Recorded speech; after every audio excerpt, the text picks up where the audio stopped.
Bismillahirrahmanirrahim. Assalamualaikum warahmatullahi wabarakatuh.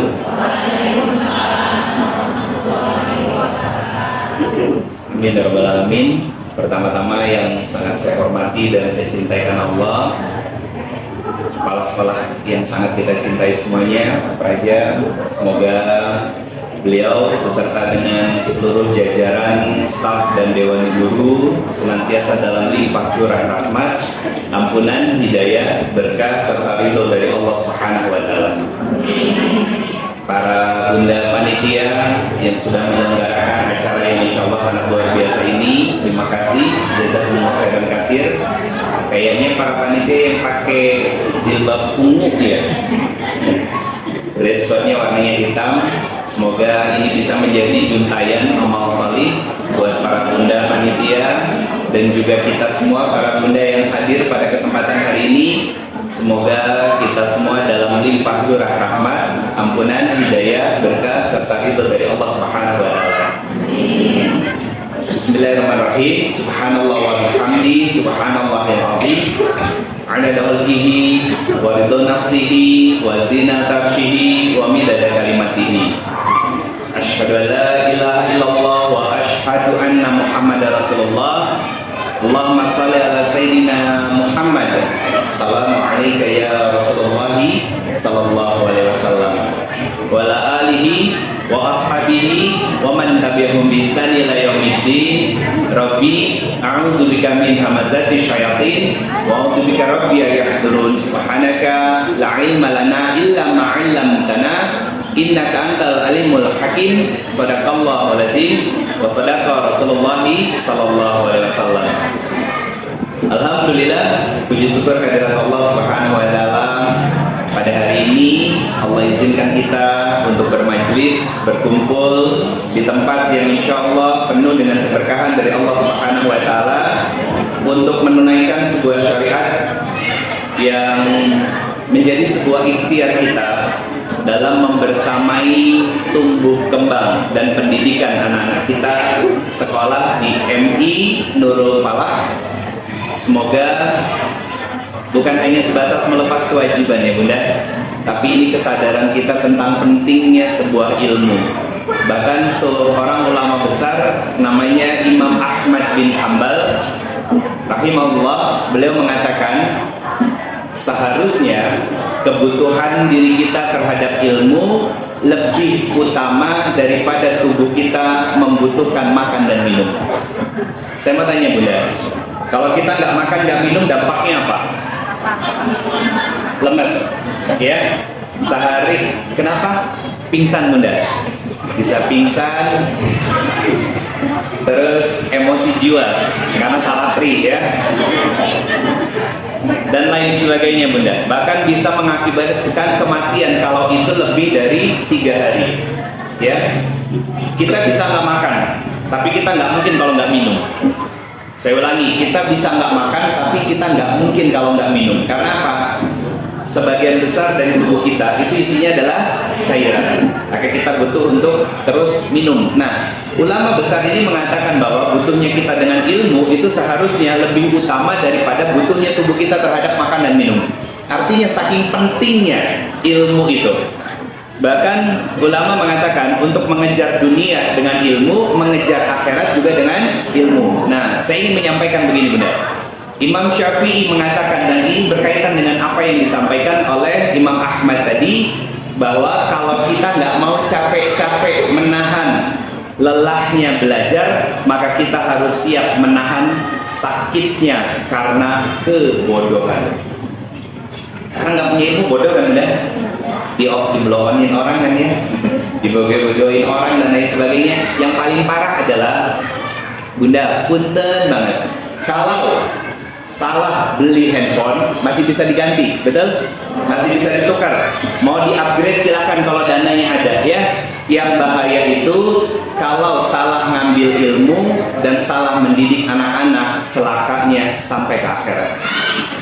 Yang lebih bahaya lagi apa? Kalau salah beli baju tinggal diganti, betul kan? Salah milih suami, celaka 12. Enggak ya, coba enggak kan? Enggak Ustaz. Baik, benda sekalian yang dirahmati Allah. Tadi saya sudah diperkenalkan, nama saya Ridho Febri. Saya pernah sholat di musola ini, Bunda. Ingat betul saya. Waktu dikasih tahu nama MI Nurul Falah, berarti cahaya kemenangan. Berarti siap mencetak anak-anak yang akan menjadi cahaya buat diri kita dan keluarga kita. Menang di sini falah itu. Bunda jangan ambil. Suami baik-baik aja kan di rumah.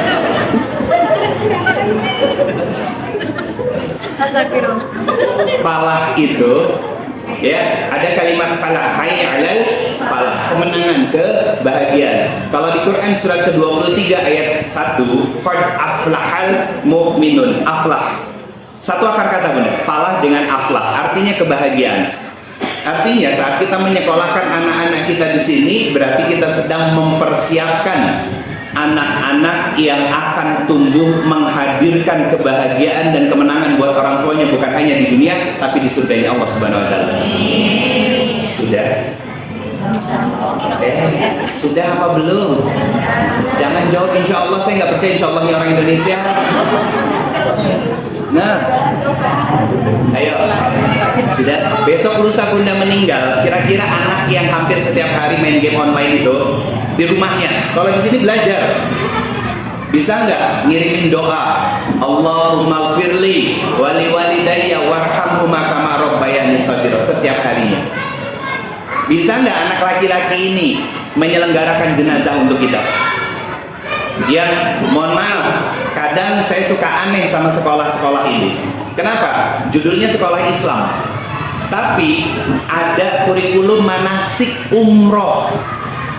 Padahal itu sunnah, belum utama, tapi tidak diajarkan bagaimana mereka sholat menghadirkan hati. Praktek sholat khusyuk sehingga mereka bisa menikmati sholatnya. Sehingga apa? Sholat bukan hanya karena takut dengan kita adanya orang tua, tapi kesadaran butuhnya dia terhadap sholat sebagai penjagaan diri dia di luar rumah. Di sini insya Allah nggak seperti itu. Saya nemunya di luar banyak begitu, benar. Bayar sekian, cari tempat, ada Ka'bahnya keliling, labbaik Allahumma. Mereka belum ngerti. Ajari anak kita salat. Kata Nabi SAW, saat di usia 7 tahun kan suruh diajarin salat. 10 tahun nggak salat, pukul. Orang-orang sekuler ngomong begini, Bunda.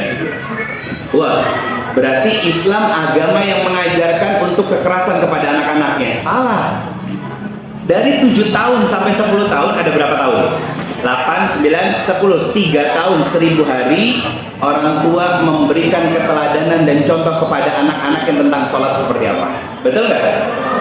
Belum 7 tahun, dari 1 sampai 7 tahun ya, anak-anak melihat bagaimana orang tuanya setiap hari sholat di rumahnya.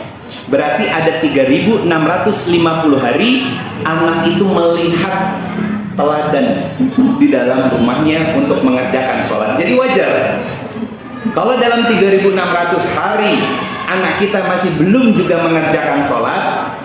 Satu, orang tuanya harus banyak-banyak taubat. Yang kedua, boleh silakan dipukul, tapi bukan pukulan yang meninggalkan bekas, apalagi trauma. Itu hal sederhana, Bu. Ini baru mukadimahnya ya. Jadi baru pembukaan, Bunda.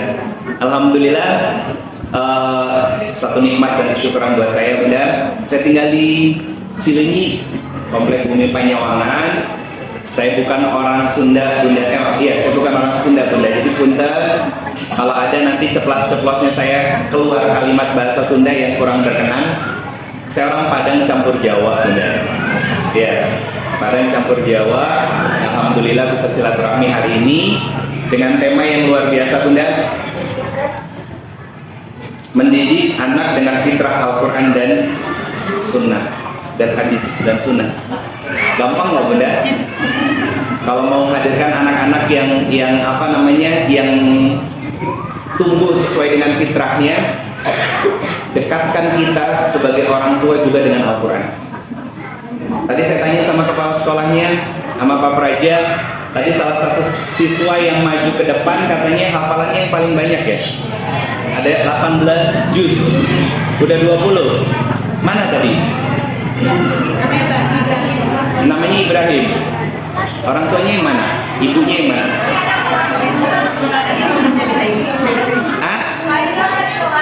Bundanya yang mana? Oh, Masya Allah. Anak pertama, Bunda? Oh, anak kedua. Anak pertama hafal berapa juz? 10 juz. Berapa anaknya? 3. Yang ketiga sudah punya hafalan berapa? 5 surat. 5 surat. Usia berapa? 5 tahun. Suaminya kerja apa? Ah? Usaha. Usaha apa, maaf? Enggak, ini berkaitan dengan apa yang dimakan, Bunda. Rizki yang halal itu yang menjamin kebersihan jiwa seorang anak. Mohon maaf, apa usahanya? Ternak sama pertanian. Oh, Masya Allah. Punya hafalan Quran suaminya? Ada? Oh ya udah, siap. Buah itu jauh-jauhnya nggak jauh dari pohonnya, Bunda. Baik, Bunda semua yang dirahmati Allah Subhanahu wa Ta'ala, boleh nggak saya menyampaikan tentang masalah dulu sebelum saya sampaikan tentang solusi bagaimana mendidik anak itu sesuai dengan Al-Quran dan Sunnah. Ini salah satu contoh yang luar biasa di depan mata saya sendiri. Siapa tadi namanya? Ibrahim ya? Iya, Bunda, Ibrahim. Jadi saya pikir anaknya ada di sini, saya mau kasih hadiah. Makanya saya nanya, kalau bisa dihadirin di sini nggak apa-apa, Bunda. Silakan. Bunda minjem mic-nya.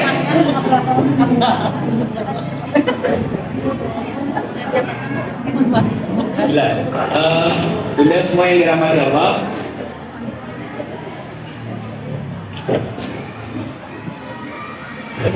Pokoknya dempet-dempet ya. Suaranya jelas ya. Ya. Kalau bawa ini kurang apa namanya? Kurang maksimal nanti, Bunda. Ini juga terbatas lagi.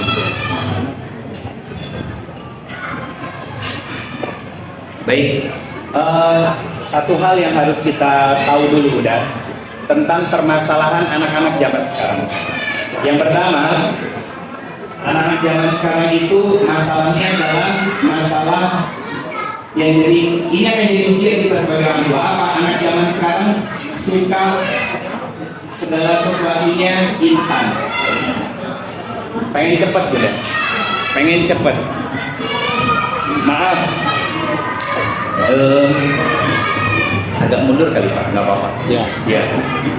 Jadi biar kelihatan semuanya. Bunda, maaf ya, saya kalau nyampe materi memang pakai whiteboard, jadi backgroundnya kurang indah gitu ya. Tapi insya Allah semoga ilmunya bisa terserap dengan baik. Waktu masa COVID kemarin, ada seorang pemuda dari Kabupaten Bandung yang latar belakang keluarganya orang biasa-biasa saja, tapi tiba-tiba muncul ke permukaan, membagi-bagikan uang di lampu merah dan lain sebagainya. Gak usah sebut nama, ya. Gak usah sebut nama. Tiba-tiba nggak lama habis itu beliau ditangkap sama polisi. Bukan kau, Bunda, ya. Ada namanya itu, dikasih tahu, dikasih namanya sama orang tua, ya. Itu ciri pemuda yang tidak siap dengan segala sesuatu yang sifatnya susah. Dia mencari jalan shortcut yang namanya jalan yang instan, pengen cepat. Saya tahu niatnya baik untuk memuliakan keluarganya, membantu orang sebanyak mungkin, tapi kalau di belakang ada unsur penipuan, maka tak ada kebaikan di dalamnya, kecuali hanya penyesalan di kemudian harinya. Makanya anak-anak muda zaman sekarang PR-nya yang pertama, mereka senang dengan segala sesuatu yang instan, Bunda.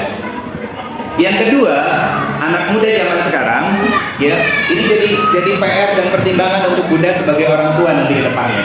Yang kedua, anak-anak zaman sekarang itu tidak siap hidup susah.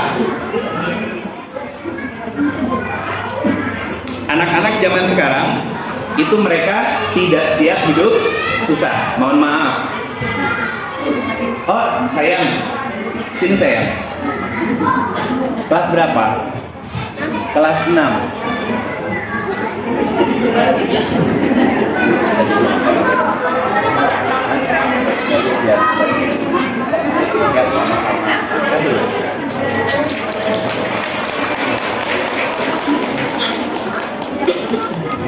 Sudah berapa juz hafalannya sayang? Sudah berapa ini hafalannya? 19 sekarang. Berarti Al-Baqarah 3 juz sudah selesai semua. Sudah. Ya, Al-Baqarah 3 juz sudah selesai semua. Terus berarti 29, 30, 29, 28, 27, 26, 25 sampai 26 sekarang. Kalau yang dari depannya 1 sampai 14. Tahu? Juz 14 surat apa?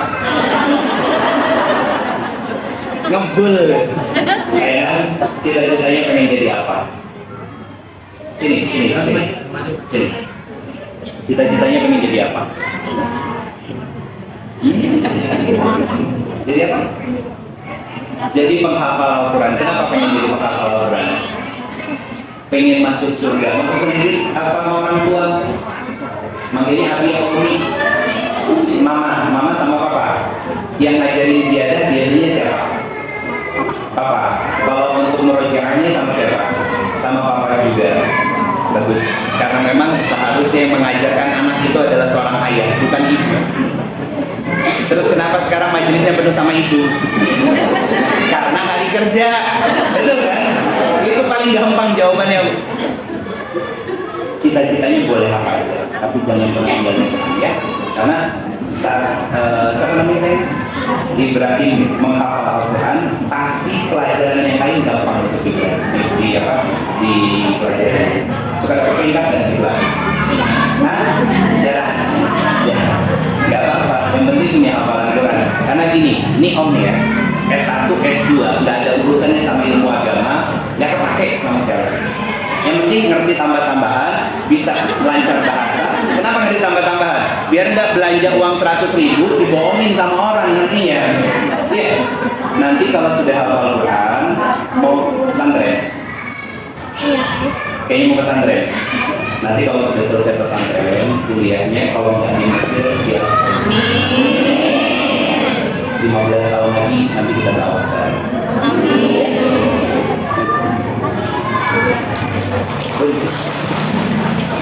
Saya punya putri, usianya 9 tahun. Hafalan saya juga kebal sama anak saya. Alhamdulillah sekarang sedang menyelesaikan hafalan juz 28-nya. Sudah hampir 3 juz kelas 4 sekarang. Saya malu sebetulnya, tapi ya memang itu resiko kita. Kenapa? Kan doa kita, Robbana hablana min azwajina wa dzurriyyatina qurrata a'yun waj'alna lil muttaqina imama. Jangan dilarang, anak-anak lewat jangan dilarang. Ya biarin, fitrahnya mereka main. Ya udah. Jadi doa kita pengen punya anak cucu keturunan yang qurrata a'yun, menjadi pemimpin buat orang-orang yang bertakwa. Kita belum banyak hafalan Qur'annya, tapi setidaknya anak-anak kita harus muncul ke permukaan menjadi seorang penghafal Al-Quran, Bunda.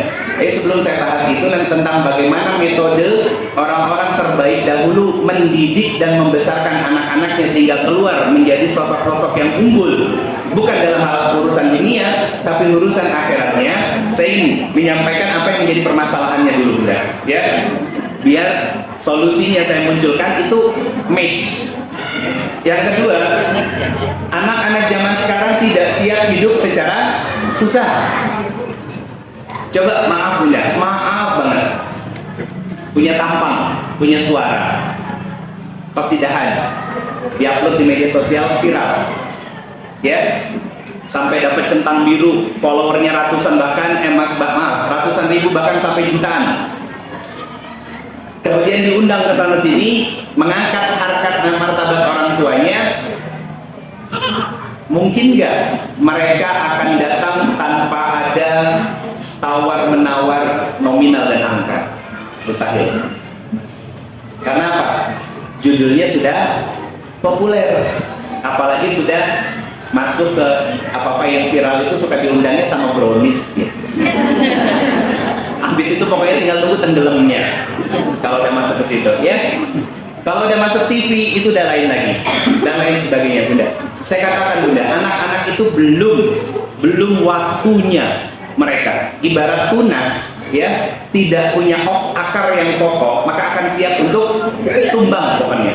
Dan banyak akhirnya anak-anak zaman sekarang hafalan Qur'annya ya, kemudian dia berdiri di depan kamera, atau bahkan anak dijadikan objek untuk apa? Kepentingan orang tuanya. Awalnya lucu-lucuan, kemudian ternyata dapat cuan dari situ, anaknya dimanfaatkan untuk terus membuat konten demi konten demi konten demi konten yang kemudian dapat bayaran dari AdSense YouTube, dari Instagram, ya kan, datang pergi ke sono sini dan lain sebagainya, Bunda. Kenapa? Karena orang tuanya pun ada masalah dengan mentalnya, mental health-nya, kesehatan mentalnya, sehingga dia nggak bisa melakukan hal yang bisa dilakukan sama anaknya. Dan orang Indonesia itu punya nilai yang baik, Bunda. Apa? Senang dengan segala sesuatu yang sifatnya lucu-lucu, gitu kan? Itu lebih banyak viewersnya daripada konten-konten sampah, gitu kan? Itu lebih banyak yang lihatnya joget-joget nggak karuan daripada konten-konten yang edukatif, konten-konten yang bikin baper, gitu. Itu lebih banyak, ya. Karena apa? Karena memang mental kita pun sebagai orang tua tidak siap dengan kondisi susah. Demi Allah saya baru katakan, Bunda, kemarin sore ada yang nge-DM saya di Instagram, Ustaz, suami saya 1 bulan gajinya 3 juta. Ternyata suami saya punya hutang 10 juta. Apa yang harus saya lakukan, Ustaz? Saya izin untuk pergi ke luar negeri, tujuannya untuk membantu suami saya agar bisa menyelesaikan hutangnya, tapi sama suami saya nggak boleh. Apa jawab saya, Bunda? Bertakwa sama Allah, karena pasti ada kemaksiatan yang kalian lakukan. Saya bilang begitu. Yang kedua, Anda sebagai istri pergi ke luar negeri akan memunculkan fitnah baru bagi suami Anda. Kenapa? Yang serumah aja yang selingkuh banyak, apalagi yang berjauhan, di mana Anda tidak bisa mencukupkan fitrah seksual bagi suami Anda. Karena laki-laki hanya bisa menahan sisi seksualnya hanya 5 hari paling lama, Bunda. Begitu, Pak. Ya. Resiko ada kepala sekolahnya. Istri lagi head, ya kan, udah menjelang hari-hari terakhir, hari keempat, hari kelima udah dicolek sama emak, udah belum gitu. Nah, ngangguk-ngangguk ngerasa. Kalau seorang perempuan itu bisa menahan 3 sampai 6 bulan maksimal. 3 sampai 6 bulan. Makanya pernah, Bunda, di masa kekhalifahan Umar bin Khattab, apa yang dilakukan? Umar belusukan. Umar belusukan malam-malam sampai pada sebuah rumah, ada seorang perempuan yang bersenandung dia. Apa kata perempuan itu? Kalau bukan karena rasa takutku kepada Allah, niscaya ranjang ini sudah bergoyang. Kata perempuan itu. Umar paham maksud dari apa yang disampaikan perempuan ini, Bunda. Dan perempuan itu nggak tahu kalau Umar itu mendengar apa yang disenandungkannya. Umar memanggil putranya, memanggil putrinya. Siapa putrinya Umar? Siapa putrinya Umar? Hah? Siapa putrinya Umar? Halo. Aduh. Siapa putrinya Umar? Siapa, Bunda? Hafsah. Putrinya Umar namanya Hafsah. Dipanggil sama Umar. Nanya Umar, berapa lama sih perempuan itu bisa menahan syahwatnya? Ayah, perempuan itu bisa menahan syahwat 3 sampai maksimal 6 bulan. Akhirnya apa? Suami-suami para istri yang ditinggal di rumahnya masing-masing, ketika mereka bekerja di perbatasan untuk menjaga keamanan Islam saat itu, setiap 6 bulan sekali di rolling. 3 bulan mereka dinas, 3 bulan perjalanannya. Karena apa? Saking pentingnya, Bunda, fitrah itu. Sehingga apa? Meminimalisir terjadinya perselingkuhan. Kenapa ada orang yang selingkuh, suami atau istri? Masalahnya masalah ranjang, Bunda. Masalahnya masalah ranjang. Udah begitu nggak dikomunikasikan, itu bahaya.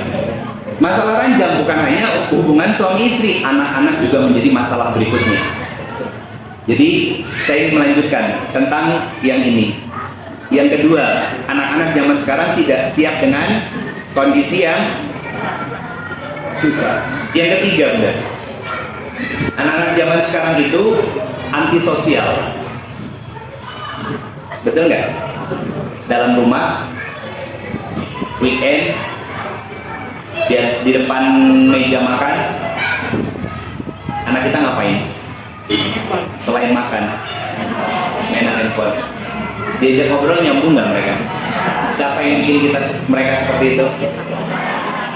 Jadi jangan ngomel bunda. Kalau anak-anaknya bunda agak budak telinganya. Kenapa anak-anak zaman sekarang lebih senang main gadgetnya daripada main sama kita sebagai orang tuanya? Karena gadget ini ketika disentuh lebih responsif daripada orang tuanya. Orang tuanya dipanggil, "Ma, ibunya lagi sibuk sama Shopee." Yang nggak dicekot-cekot. "Ma, nggak juga ngedeket." Akhirnya apa? Sekali, dua kali, berpuluh kali, berbelas kali, ya kan? Dia lagi nggak peduli lagi. Dia lebih senang dengan gadgetnya karena lebih responsif saat disentuh. Maka bunda, kalau pengen bisa mengalahkan gadget anak-anak di rumah, belajarlah jadi orang tua yang responsif terhadap anak-anaknya. Itu keywordnya, sehingga mereka tidak menjadi anak-anak yang menjadi masalah yang ketiga. Apa yang masalah ketiga? Mereka antisosial. Kalau sudah antisosial, nanti yang keempatnya muncul apa? Apa? Buruk akhlak. Buruk akhlak. Coba di jalanan berapa banyak saya udah menemukan, banyaknya luar biasa bunda. Anak di atas motor, anak-anak muda di atas motor berseragam SMP SMA, namanya naik motor itu kan beriringan, bukan bersamping-sampingan bunda. Karena kalau bersamping-sampingan pasti mengganggu pengguna jalan ya lainnya. Ditambah mereka ngobrol. Ketika diklakson kita buka kaca mobil, ya kan, untuk diingatkan mereka lebih nyolot daripada kita. Kerasa sama buat kita yang sudah punya anak usia remaja. Nah itu sebabnya adalah diri kita benar. Kita sendiri. Saya mau menyampaikan sebuah nasihat. Ini berkaitan dengan empat kerusakan mental anak zaman sekarang. Saya mau menyampaikan sebuah nasihat dari seorang ulama besar, namanya Ibnu Qayyim al-Jauziyah. Apa yang disampaikan oleh beliau? Beliau rahimahullah mengatakan begini bunda. Ini kitabnya berbahasa Arab. Saya terjemahkan dengan bahasa yang sederhana. Saya ambil di poin yang mau saya sampaikan kepada bunda semuanya. Apa? Ibnu Qayyim al-Jauziyah mengatakan dalam kitab Tuhfatul Maulud, Ahkamul Maulud. Ini kitab khusus yang dibuat oleh beliau rahimahullah ketika anaknya lahir. Jadi isengnya ulama itu bunda sehari bisa bikin kitab tebelnya 300 halaman. Isengnya ulama gitu. Kalau kita isengnya ngapain? Gibahin orang. Gitu. Apa yang disampaikan beliau? Tolong simak dengan iman ya bunda ya. Betapa banyak orang-orang yang menyengsarakan anak-anaknya di dunia dan di akhirat. Betapa banyak orang tua yang mengabaikan anak-anaknya, cuek. Betul nggak? Maaf bunda, saya potong dulu sebelum saya lanjut. Saya punya sahabat 7 orang. Mereka mantan gay. Tahu gay? Homo. Badannya, posturnya gede, tinggi. Badannya atletis, bagus lah. Cowok metroseksual bunda. Tahu cowok metroseksual? Hobinya nyalon. Nah maksudnya bukan nyalon kayak perempuan, bukan ya. Tapi artinya dia peduli sama penampilannya. Saya tanya bunda sama mereka, apa yang menyebabkan abang semuanya keluar dari fitrah kita sebagai manusia? Awalnya nggak terima dibilang keluar dari fitrah manusia. Saya bilang, bang, yuk ikut saya, ikut naik mobil saya. Di mobil saya bunda, saya belum bersama 7 orang. Waktu itu baru ber3 orang. Saya berempat dalam mobil, 3 orang homo semuanya. Berani nggak pak? Saya ajak kemana? Ke peternakan teman saya. Peternakan apa? Kambing. Saya ngajarin ke dia tentang sebuah realita yang seharusnya menjadi pelajaran buat manusia. Apa? Hewan saja nyari lobang. Betul kan? Bukan bermain pedang. Saya bilang begitu sama dia. Nangis dia di peternakan teman saya. Dia nangis, akhirnya apa? Nah, saat seorang laki-laki nangis bunda, itu bukan karena dia lemah. Dia sedang lelah bunda. Apa yang harus dilakukan oleh seorang perempuan? Memeluknya, habis itu menguatkan hatinya. Saat dipeluk gak usah ngomong, kok papa nangis, papa kenapa? Itu perempuan yang gak peka begitu tuh. Dipeluk laki-laki itu, usap bagian sininya, sayang, Allah bersama kita. Allah percaya papa, abi, ayah, bapak bisa ngelewatin semua ujian dari Allah. Ada mama, kita bareng-bareng saya. Wah, makin cinta gitu. Ini bukan kode apa-apa ya, wallahi bukan. Jadi sekarang udah sensitif Pak, tauhid dikira gitu dan lain sebagainya ya. Bunda, saya katakan Bunda, saya punya lagi teman-teman yang saya didik di Sulawesi, sebadan-badannya bertato Bunda. Sebadan-badan bertato, anak pang, tahu anak pang kan? Ya, bau nggak? Bersih nggak? Kagak, berbau. Lubang antingnya lebih besar daripada lubang telinganya Bunda. Awalnya 9 orang. Ketika saya tanya, masalahnya sama dengan si teman-teman ex homo ini. Yang 7 orang mantan homo tadi, 4-nya sudah nikah Bunda. Sudah nikah dan mereka punya anak hidup normal. Bahkan salah satu di antara 4 itu istrinya Hafizah. Ada yang tahu Bunda rezeki orang itu. Nah yang di Sulawesi ini, ya kan, itu saya tanya, dari kedua ini saya komparasi, masalahnya sama. Apa? Mereka tidak mendapatkan perhatian secara sempurna dan utuh dari orang tuanya. Orang tuanya ada, tapi tidak hadir menemani jiwa anaknya dalam proses tumbuh kembangnya. Jangan sampai kita pun demikian. Kita adalah produk, maaf, bukan menyalahkan orang tua kita. Kita adalah produk yang pernah gagal dalam proses pendidikan. Jangan sampai kita pun gagal mendidik anak-anak kita. Kenapa? Karena anak-anak kita adalah kesempatan kedua yang Allah berikan kepada kita untuk memperbaiki apa yang salah dalam kehidupan kita, Bunda. Jangan cara yang salah dari orang tua kita kepada kita. Apakah orang tua kita salah? Saya katakan demi Allah, tidak. Yang salah adalah ketika kita sadar bahwa ada yang salah, tidak kita perbaiki. Orang tua kita tidak salah Bunda. Kenapa? Keterbatasan media mereka untuk belajar. Sekarang, Masya Allah, di media sosial dimanapun ilmu parenting banyak. Kalau saya ngasih catatan Bunda, kalau mau belajar tentang parenting, lihat siapa yang mengatakannya. Jangan sampai kita telan mentah-mentah parenting ala barat. Kenapa? Banyak kan orang-orang yang membuat ilmu parenting itu adalah orang-orang yang hancur dan berantakan keluarganya. Satu itu. Kedua, mereka adalah orang-orang yang junub, tahu? Najis. Gak pernah mandi junub. Ngapain kita ngambil ilmu dari mereka? Dalam Islam Bunda, di kitab Sahih Bukhari ada pembahasan khusus yang namanya sanad ilmu. Sanad ilmu. Makanya saya selalu mengatakan kepada para orang tua, kalau sungguh-sungguh kita belajar sejarah tentang Islam, kita nggak membutuhkan motivator manapun, karena kita belajar menjadi motivator buat anak-anak kita. Demi Allah, Bunda. Mau nanya tentang apa dalam Islam? Semuanya ada. Dan sudah dibuat secara komprehensif oleh ulama-ulama yang mustahil bermaksiat karena Allahnya dijaga. Kalau datang ilmunya dari ulama-ulama yang Allahnya dijaga, ilmu itu barokah, Bunda. Kalau ilmunya barokah, terserap sama anak-anak kita, maka keberkahan ilmu itu hidup dalam diri anak-anak kita dan anak kita jadi anak yang berkah. Tahu arti berkah? Tahu arti berkah nggak, Bunda? Ziyadatul khair, bertambah kebaikan. Ada anak makin takut dan taat kita sama Allah.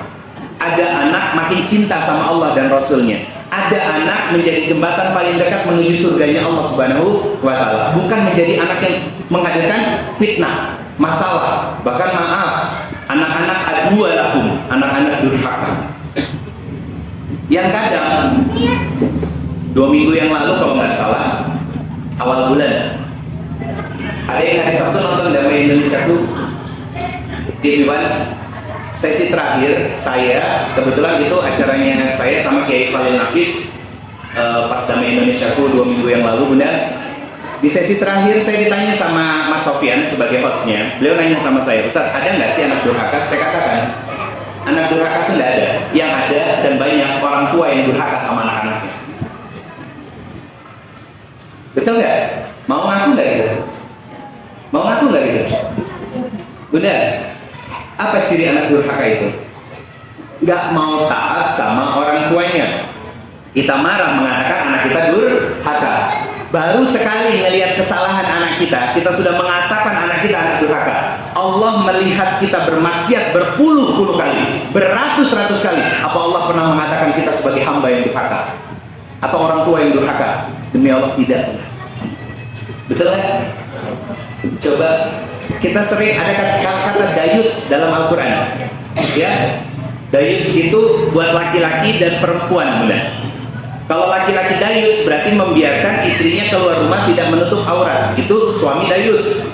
Kalau istri dayus membiarkan suaminya jalan dengan partner kerjanya berdua keluar kantor dan tidak ada rasa cemburu sama sekali. Nah, orang tua dayus banyak. Usia anaknya sudah balik, tapi anaknya dibiarkan keluar rumah tidak menutup aurat, yang perempuannya. Anak-anak usianya sudah mulai remaja, dibiarkan anaknya berpacaran di luar rumah. Itu orang tua dayus. Orang tua durhaka itu begitu, Bunda. Banyak nggak begitu? Lebih banyak, Bunda, saya katakan. Dan itu yang disampaikan oleh Imam Ibnu Qayyim tadi. Apa yang disampaikan sama beliau? Betapa banyak orang-orang yang menyengsarakan anak-anaknya di dunia dan di akhirat. Betul nggak? Membiarkan mereka hidup dengan cara mereka, bukan aturan Allah. Kenapa? Lah kita sebagai orang tuanya yang nggak ngerti aturan Allah gimana. Kadang kita di teras rumah nyiram kembang, pakai daster, tapi nggak jilbaban. Kalaupun pakai jilbab, ya kan, dasarnya ngatung. Atau kalaupun pakai jilbab, dasternya rapi, keluar ke toko sayur samping rumah, ya, mau bayar keleknya kemana-mana. Ya Allah, itu orang tua durhaka sama Allah. Kenapa? Tidak menjaga dirinya dalam syariat Allah, Bunda. Jangan berharap anaknya akan taat, Bunda. Kenapa saya tanya sama mamanya Ibrahim tadi, apa pekerjaan bapaknya? Petani dan peternak. Karena apa yang dimakan oleh anak-anak kita itu akan mempengaruhi siapa anak-anak kita nanti. Dan banyak orang tua yang takut meninggalkan anak-anaknya dalam kondisi kesusahan. Bunda, ada yang punya mushaf Quran di handphone?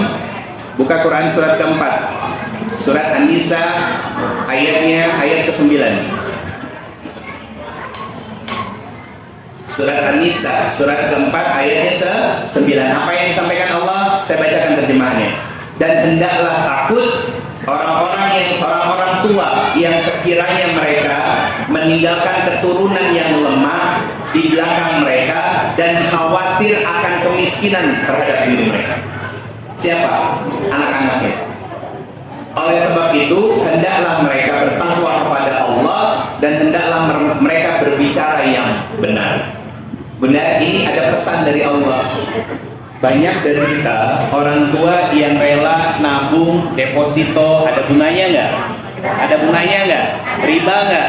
Itu nanti dijadiin biaya pendidikan anak-anak kita. Memberikan uang haram untuk pendidikan anak-anak kita, durhaka sama Allah. Emang kan Ustaz sekarang perbankan rata-rata ada bunganya. Bunda, saya masih pakai BCA, tapi saya nolkan bunganya. Bisa datang ke CS-nya Bunda, minta dienolkan, jangan ada tambahan apapun. Biaya administrasi setiap bulan tetap saya keluarkan. Kenapa? Ibaratnya saya naik Damri, harus ongkos kan? Kan nggak mungkin saya Ustaz Ridho minta gratis. Nggak mungkin Bunda. Yang ada disuruh turun nanti dari Damrinya. Tetap harus ada bayarnya, administrasinya, tapi tidak saya terima dari bagi hasilnya. Kenapa? Menjaga sesuatu yang syubhat, apalagi haram, masuk ke dalam perut saya, anak-anak saya, dan juga istri saya, Bunda. Jadi dari ayat ke-9 Quran surat 4 ayat 9, apa kata Allah? Kalau orang tua khawatir anaknya susah dan miskin, kata Allah, kalian orang tua hendaklah takut dan bertakwa kepada Allah. Ini rumusnya Bunda. Kalau kita takut meninggalkan anak-anak yang susah dan mereka miskin, sengsara hidupnya, kata Allah Subhanahu wa taala, hendaklah kalian merasa takut kepada Allah, merasa selalu diawasi, berarti nggak boleh curang, Bunda. Dan agar kita bisa mengangkat derajat anak-anak kita, agar mereka tidak susah, tidak miskin dalam hidup mereka, maka bertakwalah kepada Allah. Kenapa harus bertakwa? Kalimat takwa ini ada kaitannya dengan Quran surat ke-65, ayatnya kedua sampai ayat ketiga. Surat At-Talaq. Apa yang disampaikan Allah Subhanahu wa taala? Wattaqullah, bertakwalah kepada Allah, wa may yattaqillah, barang siapa yang bertakwa kepada Allah, Allah bukakan jalan keluarnya. Dan barang siapa yang bertawakal kepada Allah, Allah berikan rizki min haitsu la yahtasib. Dari jalan yang tidak disangka-sangka. Apa yang diberikan oleh Allah? Rizki, kecukupan, kecerdasan, kepintaran, kemampuan anak-anak kita untuk belajar, menghafal Al-Quran, dan lain sebagainya. Bunda. Muncul pertanyaan sekarang, Ustaz, kenapa anak saya susah untuk menghafal Al-Quran? Jawabannya sederhana, Bunda. Satu, cek apa yang dimakan. Ingatkan suami, Bunda. Pak, demi Allah, saya sama anak-anak rela menahan lapar di rumah, tapi kami tidak akan sanggup untuk menahan panasnya neraka Allah. Maka jangan pernah membawa sepeser pun uang ke rumah rizki yang haram. Maka Papa sebagai karyawan masuk jam 8, usahakan sebelum jam 8 sudah di kantor. Kerjakan semua pekerjaan sesuai dengan apa yang diamanahkan kantor, Pak. Jangan pulang sebelum jam pulangnya pulang, apalagi nongkrong di mall pakai seragam. Jangan masuk kerja dengan membayar sogok menyogok. Kenapa? Maaf, Bunda, orang-orang yang masuk kerjanya sogok menyogok dan dia tidak qualified, ya, gaji pertama sampai beliau pensiun haram, karena dia mengambil haknya orang lain, Bunda. Mohon maaf banget, saya ingin mengatakan begini. Demi Allah saya katakan, saya belum melihat anak koruptor jadi ulama. Coba sebutin siapa? Demi Allah saya katakan, anak koruptor jadi ulama saya belum lihat, Bunda. Tapi kalau anak ulama nakal, itu pasti balik lagi jadi baik. Kenapa? Keberkahan dari doa orang tuanya. Keberkahan dari doa orang tuanya. Contohnya siapa? Allah biarkan Ustaz Jeffrey Al-Bukhari. Siapa lagi? Murabi saya, Allah biarkan Kiai Haji Muhammad Arifin Ilham. Kecilnya nakal. Agi cerita sendiri, kecilnya nakal, ya kan? Tapi lihat, keberkahan dari doa orang tua mengembalikan anaknya untuk hidup dan tumbuh sesuai dengan fitrah yang Allah inginkan. Pertanyaannya sekarang, bagaimana dengan anak-anak kita dan bagaimana dengan kualitas diri kita sebagai orang tua? Ini PR besar, Bunda. Saya lanjutin dulu wasiat dari Ibnu Qayyim tadi, Bunda. Betapa banyak orang tua yang tidak mengajarkan adab, betul? Kemudian betapa banyak orang tua yang memfasilitasi syahwat atau keinginan anaknya yang dianggap oleh orang tuanya seolah-olah sedang memuliakan atau ingin membahagiakan anak-anaknya. Sebetulnya mereka sedang menzolimi anak-anaknya. Maaf, Bunda, anak kita di rumah punya ini? Enggak, tapi dipinjemin ini sama kita, iya kan? Anak nangis, kasih handphone, betul? Akhirnya apa? Karena dia dapat mainan untuk menangkal tangisannya, akhirnya di kemudian hari ketika nggak dikasih handphone sama orang tuanya, nangis. Karena dia tahu orang tuanya nggak tegaan. Kerasa? Itu menzolimi atau kita sayang sama anak kita? Masih dilakuin sampai sekarang? Siap. Nanti siap-siap pajak ditanggung pemenang. Banyak bunda orang tua yang bilang sama saya, Pak, apa? Ustadz, bagaimana? Anak saya susah diingatin, susah dinasehatin, sholatnya selalu dilambat-lambatin. Iya kan? Terus saya tanya, punya gadget di rumah? Punya, Ustadz. Oke, siapa yang pasang wifi di rumah? Saya sama suami saya, Ustadz. Siapa yang ngasih gadgetnya? Hadiah dari suami saya karena prestasinya. Silakan, itu namanya pajak ditanggung pemenang. Karena anak-anak usia sekolah itu belum punya kemampuan untuk menjaga amanah ini, Bunda. Saya baca di portal-portal berita online, masalah kemaksiatan berhubungan badan suami istri bukan lagi di tingkat SMA atau SMP, sampai SD, Bunda. Saya katakan demi Allah, anak zaman sekarang kalau tidak dijaga dengan keimanan, mereka akan menghamili anak orang atau dihamili anak orang. Ya alhamdulillah. Kan ngeri, Bunda. Itu kenapa kita sebagai orang tua jangan salah paham tentang sekolah. Kebanyakan orang tua datang mendaftarkan anaknya, menitipkan anaknya ke sekolah. Banyak di berita-berita, anaknya dipukul sama gurunya karena nakal. Sebagai pengingatnya, anaknya laporan sama ibunya, ibunya ngomong sama bapaknya, ibu bapaknya lapor ke polisi.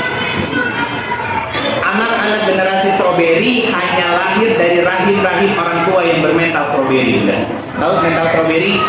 Cantik dari luar, ya, pokoknya glowing, wah, dan lain sebagainya lah pokoknya. Tapi dalamnya penyek, Bunda, hasil. Lihat anak-anak zaman sekarang, mentalnya mereka seperti itu. Gak siap dengan ujian. Beda halnya, saya dulu pernah merasakan, Bunda, dicepret pakai mistar dari kayu panjang, karena hari Senin periksa kukunya masih panjang. Duduk di pojok ngobrol sama teman, dilempar pakai kapur. Iya, ketahuan kan umurnya. Nggak nengok, dilempar pakai kapur, pakai penghapus. Pakai penghapus, Bunda.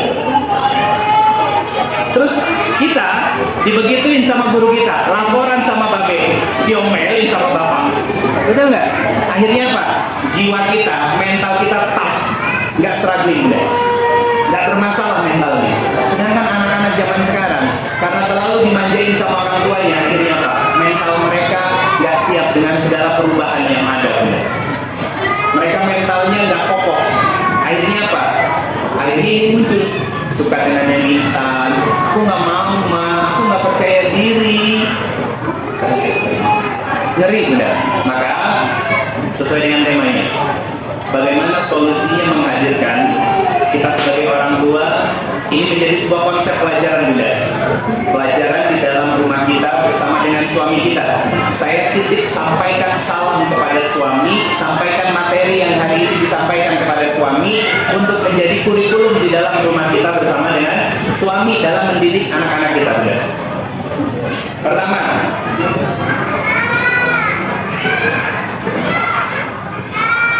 Quran surat ketiga ayat 35 sampai 37. Yang kedua, Quran surat ke 31 ayat 12 sampai ayat ke 19. Ini dua kurikulum di dalam Al-Quran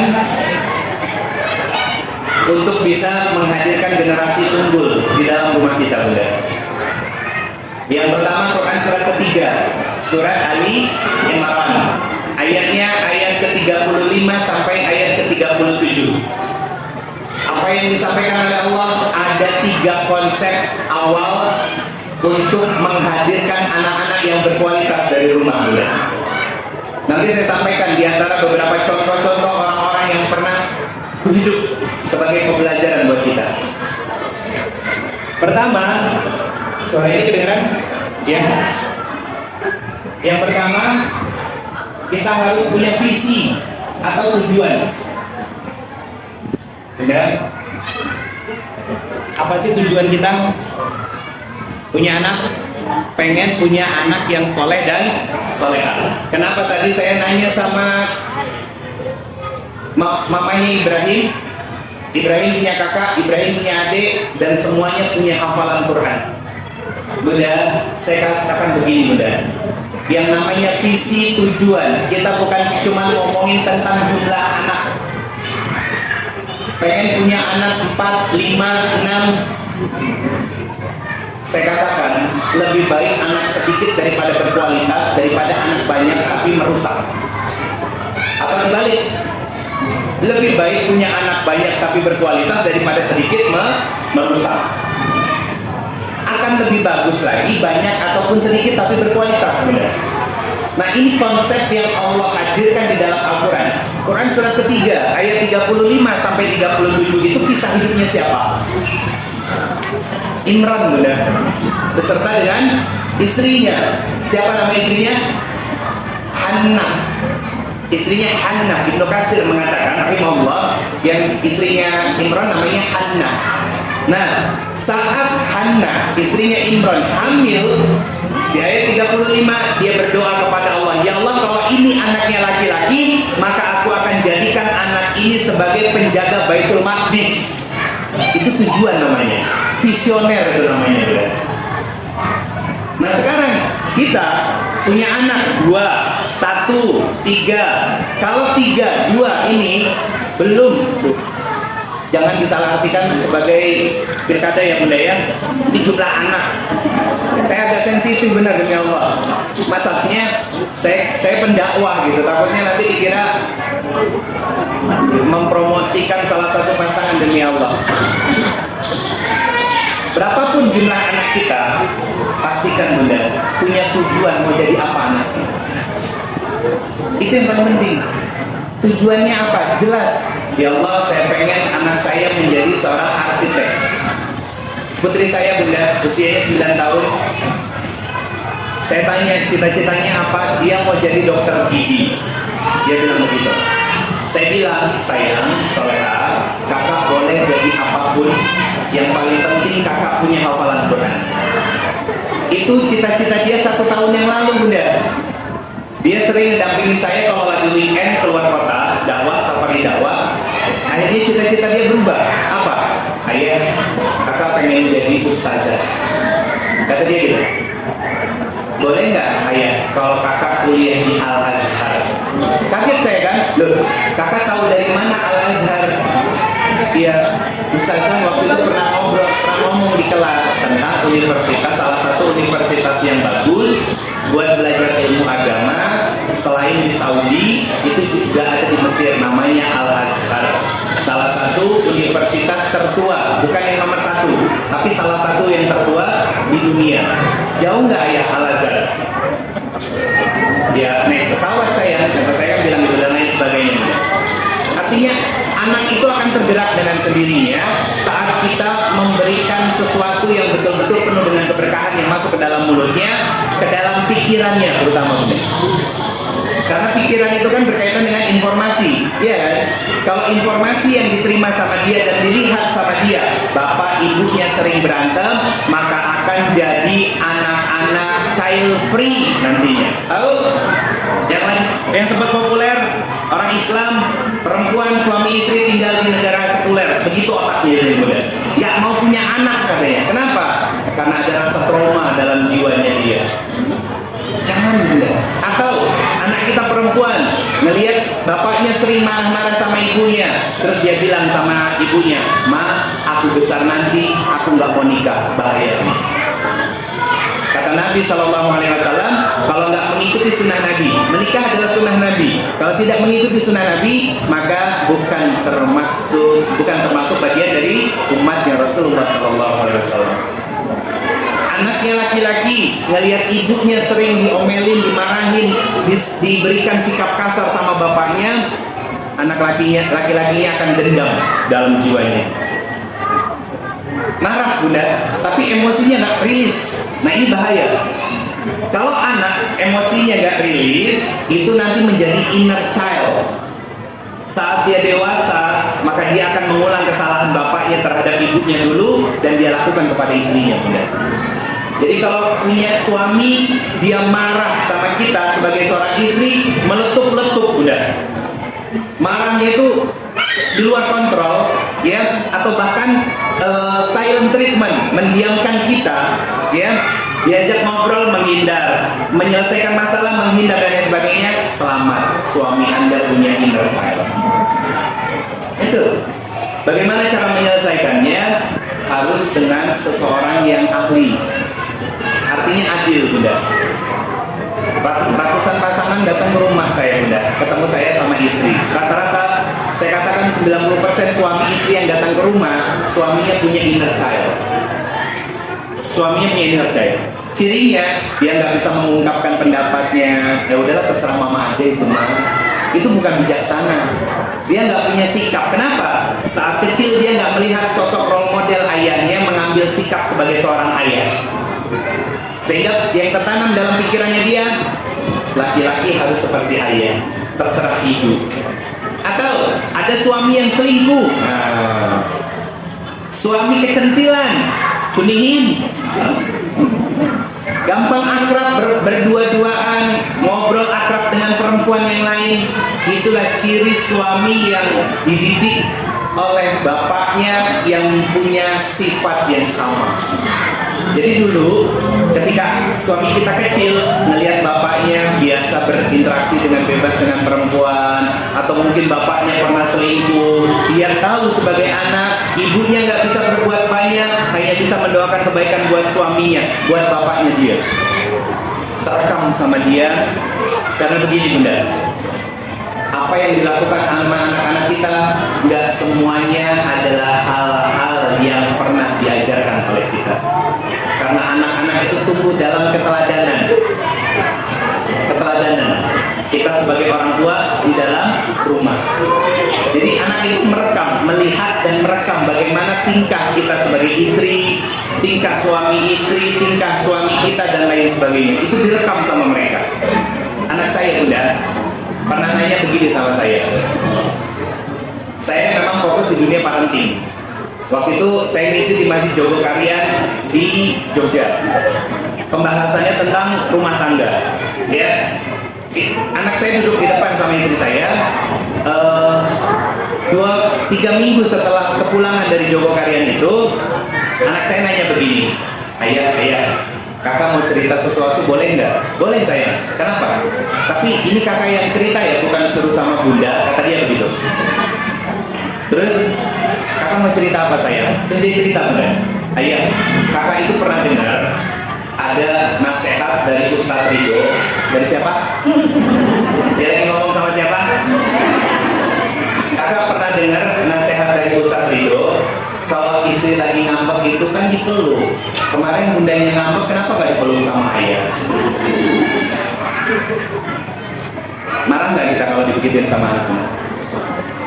Jujur, kebanyakan dari kita marah nggak dibegitukan sama anak. Marah, Bunda. Saya senyum, mata saya berkaca-kaca, Bunda. Saya bilang sama putri saya, sayang, kan kemarin lagi makan. Ayah buru-buru menyelesaikan makanannya, ayah masuk kamar. Bunda nyusul setelah selesai makan juga ke kamar. Di kamar ayah peluk Bunda, ayah minta maaf sama Bunda, Bunda minta maaf sama ayah. Apa jawaban anak saya? Papa juga pengen ikut. Itu bukan anak kecil yang menasehati saya, Bunda, tapi Allah yang mengingatkan saya lewat lisan anak saya. Pernah berpikiran seperti itu? Kalau pernah, dewasa berarti kita. Tapi kalau anak kita mengingatkan kita dan masih marah-marah sama mereka, anak kecil, bocah, Bunda. Bocah dalam tubuh orang tua. Itu kita. Lantas bagaimana kita bisa menghidupkan hal-hal seperti ini kalau ternyata kita sendiri belum bisa menentukan sikap sebagai orang tua? Betul kan? Kita masih sering kekanak-kanakan dan lain sebagainya, Bunda. Anak perempuan itu prinsipnya satu, aku nggak mau kalah dan ada sedikit pun cacat di mata ayahku. Aku yang salah, aku yang ngambek, betul kan? Akhirnya terbawa sama para bunda nih sekarang menjadi orang tua di hadapan suami. Ia yang salah ya istri, yang ngambek istri. Betul ya? Betul ya? Disamperin gak sama suami?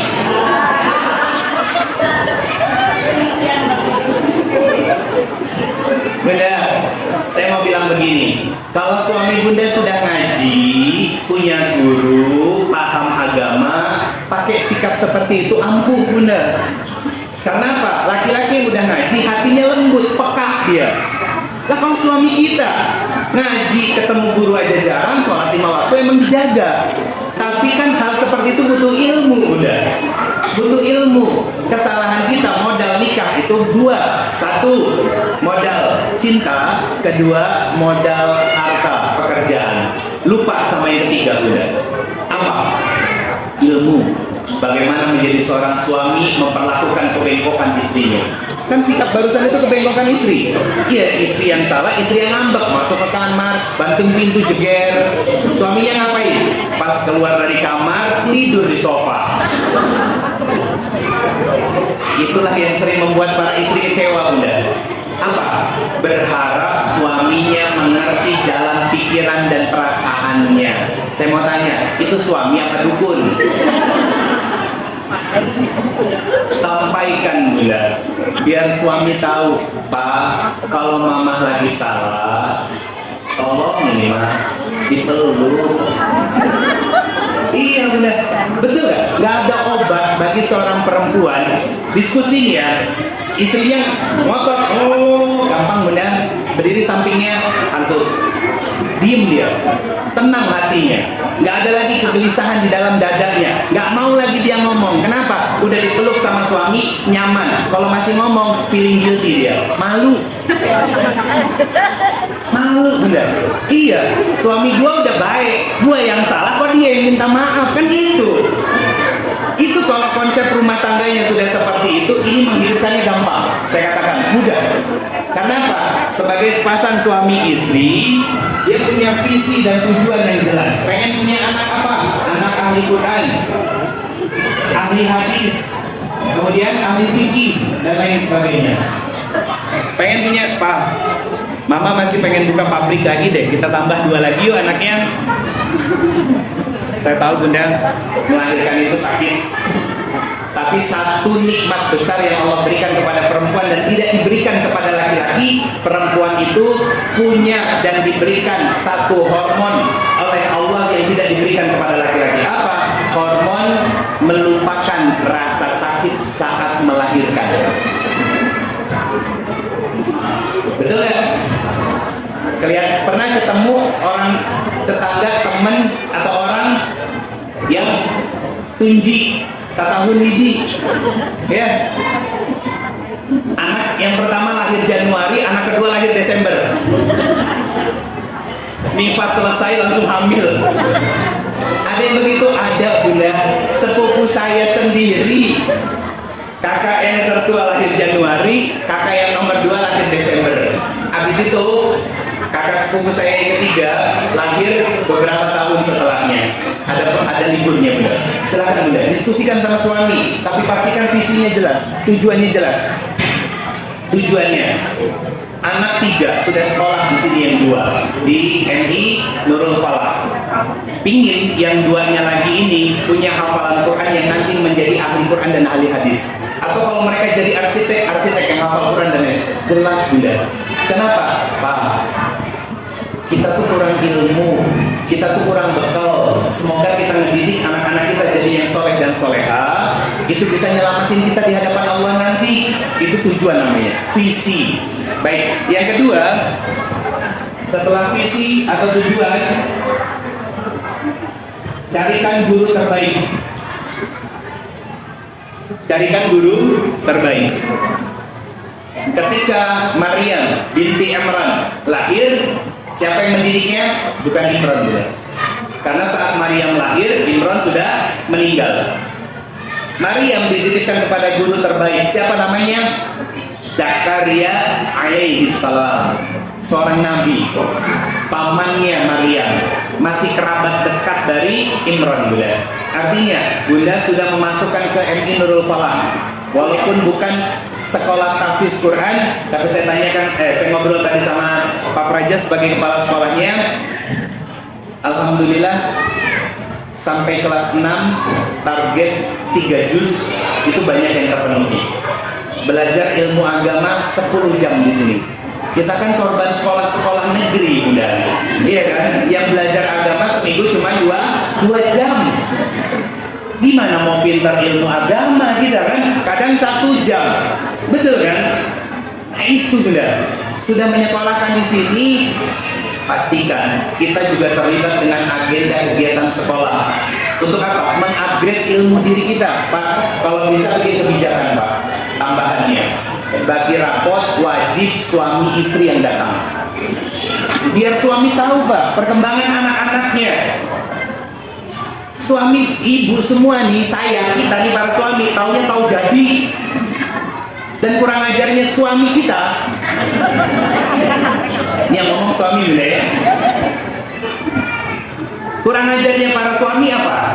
Ketika anaknya berprestasi, oh anaknya siapa dulu dong Bu?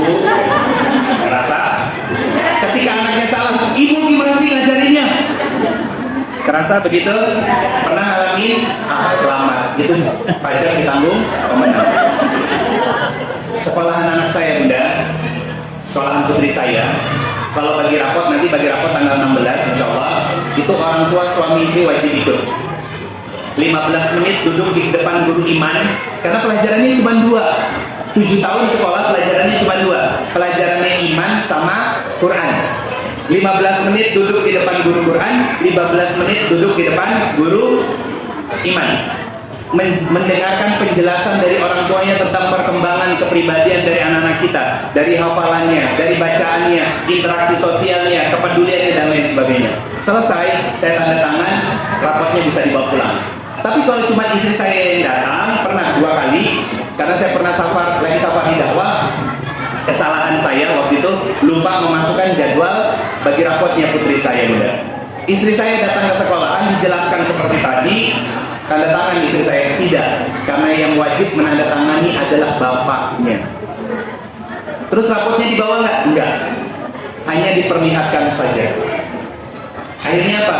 Begitu sekolahnya masuk, saya datang lagi sama istri saya, menemui guru di kelasnya. Sekelas putri saya cuma 12 orang, gurunya ada 2. Gurunya ada 2. Ngapain?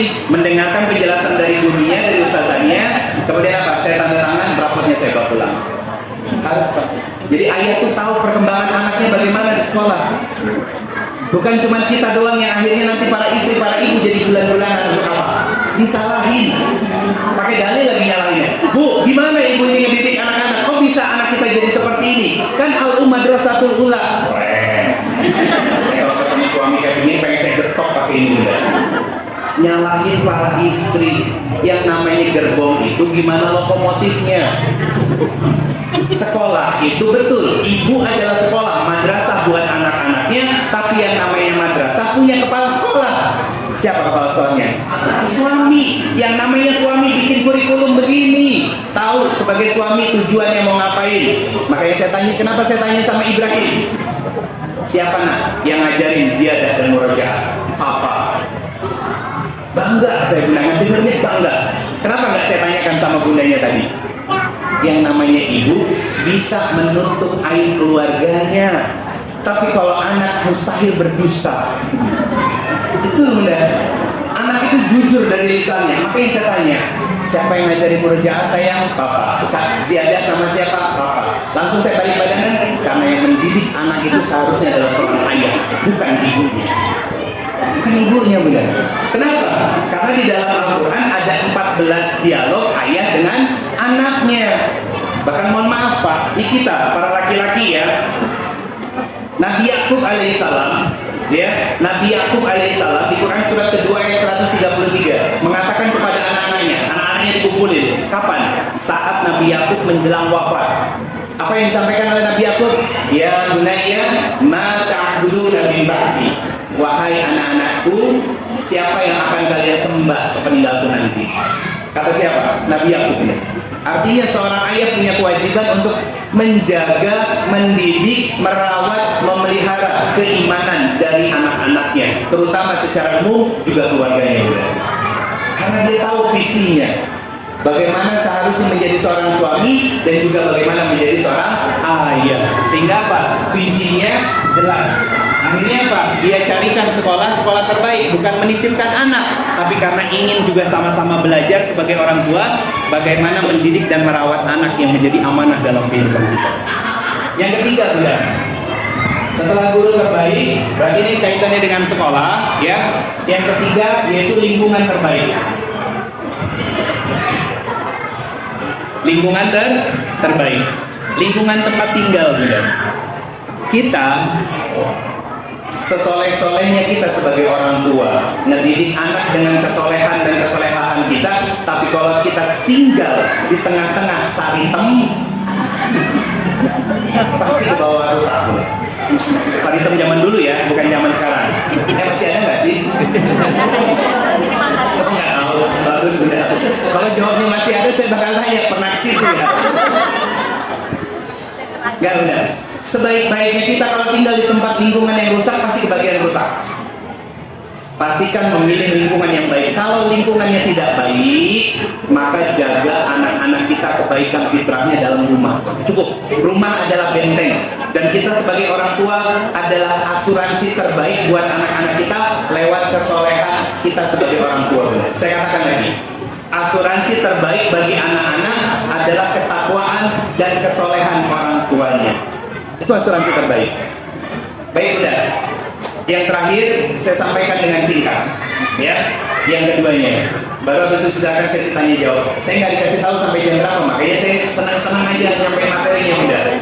Karena biasanya saya nyampein materi itu sekitar 1 sampai 1,5 jam materinya doang. Baru habis itu sesi tanya jawab. Semoga nggak bosan ya udah ya. Baik. Yang ketiga, yang kedua, Quran surat ke-31.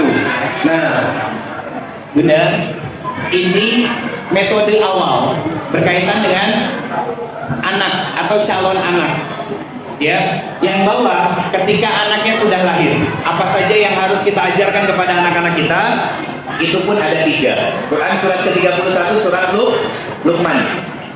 Surat Luqman ayatnya 12 sampai ayat ke-19. Luqman itu bukan nabi, bukan rasul, orang salih. Jadi biar kita nggak ngeles, bukan. Itu kan anaknya nabi. Ini orang biasa, orang soleh udah. Tapi sampai pada derajat di mana namanya diabadikan di dalam Al-Quran. Padahal bukan seorang nabi, bukan seorang rasul. Apa yang diajarkan seorang Luqman kepada anak-anaknya? Yang pertama, ajarkan tentang akidah. Tahu akidah? Iman. Akidah itu iman, Bunda. Akidah itu iman. Sehingga begini, Bunda, kenapa pendidikan pertama adalah tentang akidah?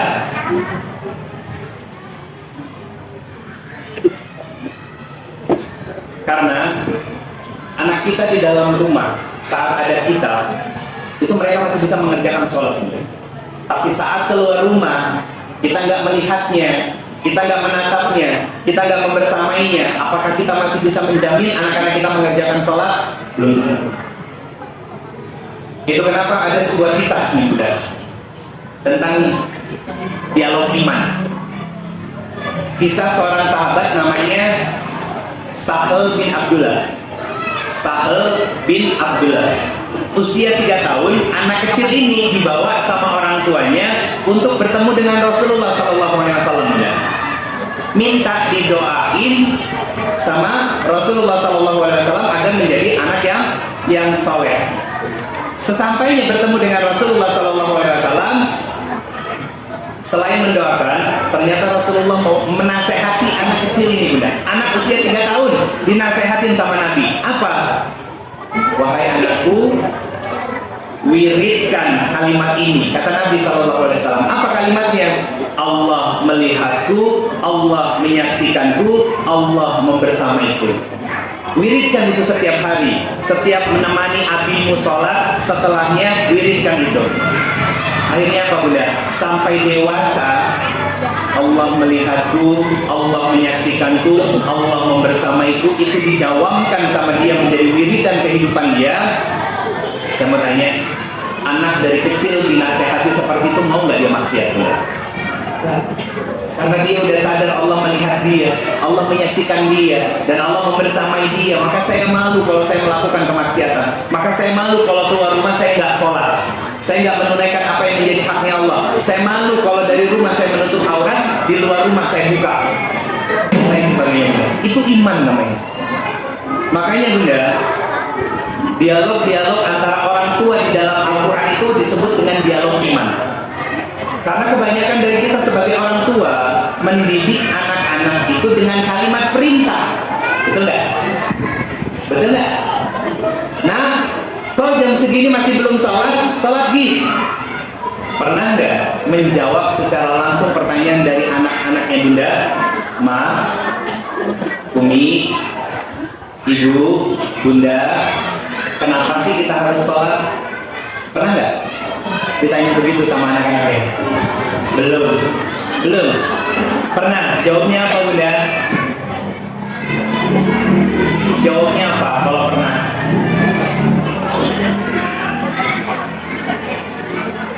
Karena kewajiban kita sebagai seorang umat Islam itu terlalu teori Bunda. Seriously, anak gak bakalan paham. Anak gak akan nyangkut apa yang kita sampaikan kalau hanya sebatas itu. Saya sebagai seorang ayah, ya, saya ditanya sama putri saya, Bunda, ayah, kenapa sih kita harus capek-capek sholat? Kata siapa? Putri saya.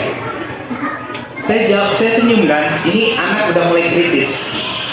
Saya jawab begini Bunda, sayang, ingat gak kalau mau lebaran kan kita suka pulang ke rumah oma sama datu ke Lampung, ya. Biasanya kita bawa bekal baju, betul nggak? Iya. Yang nyiapin bajunya siapa? Kakak sendiri. Kakak nyiapin baju dalam, kaos dalam, ciputnya kakak, kerudung syar'inya kakak. Anak saya pakai cadarnya kakak juga, baju bobonya kakak dan lain sebagainya gitu. Itu apa namanya saya? Bekal. Nah, kenapa kita harus sholat? Sholat itu bekal utama kita untuk bertemu dengan Allah. Oh, jawab itu deh. Sama seperti kita mau pergi, kita butuh bekal, bekalnya pakaian kita, bekalnya cicis, uang buat di jalan, buat jajan, buat bensin, buat tol dan lain sebagainya. Itu bekal namanya. Maka bekal utama kita sebagai seorang muslim saat kita lahir ke bumi dan nanti akan kembali kepada Allah adalah sebaik-baiknya bekal adalah sholat yang terpelihara. Dia jawabnya kok masuk kayak itu anak-anak kita? Masuk Bunda, logisnya jalan dia. Nah itu namanya dialog iman. Itu tugas Bunda. Itu kenapa kita sebagai orang tua harus banyak belajar Bunda. Kenapa ada kisah-kisah orang-orang terbaik dahulu? Bunda, ada kisah lagi yang mau saya sampaikan Bunda, tentang nama anak kecil, namanya Jarir bin Abdullah, ya, masuk Islam setelah proses Fatu Mekah. Jarir ini, anak kecil ini, ya, lagi duduk-duduk di atas bukit kecil di Mekah, malam hari. Nah, Nabi nyamperin anak kecil ini, nyamperin Jarir bersama dengan teman-temannya yang lain. Nabi ngomong apa sama Jarir? Wahai anakku, coba deh lihat, bulan itu indah tidak? Purnama. Apa jawab mereka? Bulannya indah ya Rasulullah dan cahayanya begitu terang. Apakah kalian berdesakan untuk melihatnya? Tidak ya Rasulullah, kami bebas, kami tidak saling berdesakan untuk melihatnya. Rasulullah tersenyum dan mengatakan, kalian pun akan bisa melihat Allah seperti kalian melihat bulan purnama ini, asalkan kalian menjaga sholat kalian. Anak kecil ngelihat bulan aja udah seneng Bunda.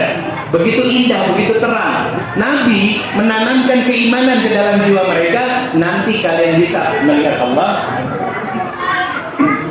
Nanti kalian bisa melihat Allah seperti kalian melihat bulan purnama tanpa berdesakan, asal kalian menjaga sholat kalian. Ya Allah Bunda, anak kita ditanamkan nilai seperti itu luar biasa. Itu namanya akidah. Baik, karena sudah masuk sesi tanya jawab, saya cepatkan yang duanya lagi. Selain akidah, yang kedua yaitu ibadah. Ibadah yang benar, tanamkan kepada anak-anak kita.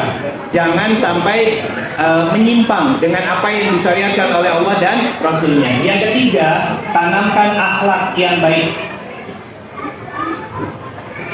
Akhlak yang baik Bunda.